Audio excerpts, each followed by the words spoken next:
আমাদেরকে উদ্বেলিত করেছিল, শক্তি দিয়েছিল, তেমনি ছোট্ট রিয়া গোপের বুকের তাজা রক্ত আমাদের আজকের এই স্বাধীনতার জন্য অনেক অনেক অবদান রেখেছে। সেদিন কিন্তু আমরা কেউ ভাবিনি তাদের ধর্মীয় পরিচয় কি।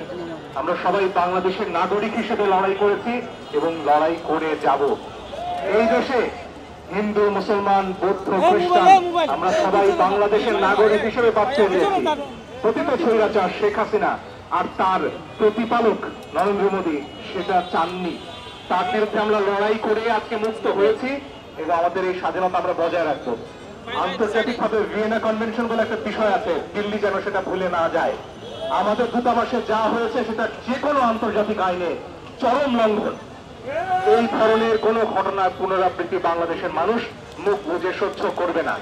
আমরা ঐক্যবদ্ধ আছি। আমরা জানি প্রশ্নটা ধর্মের নয়, প্রশ্নটা এক সাম্রাজ্যবাদের শক্তির আরেকজনের উপর, আরেক দেশের সার্বভৌমত্বের উপর নিজেকে চাপিয়ে দেওয়ার। বাংলাদেশ এই শক্তির চাপ আর মেনে নেবে না। বাংলাদেশ বন্ধুত্বের হাত সারা পৃথিবীর থেকে বাড়িয়ে রেখেছি। সেই বন্ধুত্বের হাত গ্রহণ করুন, কিছু চাপিয়ে দিতে আমাদের উপর আর আসবেন না দয়া করে। বাংলাদেশ আর সেই বাংলাদেশ নেই যে বাংলাদেশ মুখ বুজে সব ধরনের অন্যায় চুক্তি সহ্য করবে, মেনে নেবে। নতুন বাংলাদেশের সাথে সমানভাবে, সমান মর্যাদার ভিত্তিতে এগিয়ে আসুন।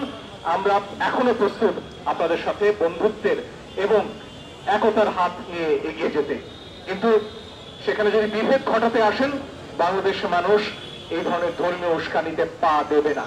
বাংলাদেশের মানুষ ঐক্যবদ্ধভাবেই আমার দেশের মানুষের অধিকার এবং বিশ্বের দরবারে আমাদের অধিকার আদায় করে নেবে। অনেক ধন্যবাদ।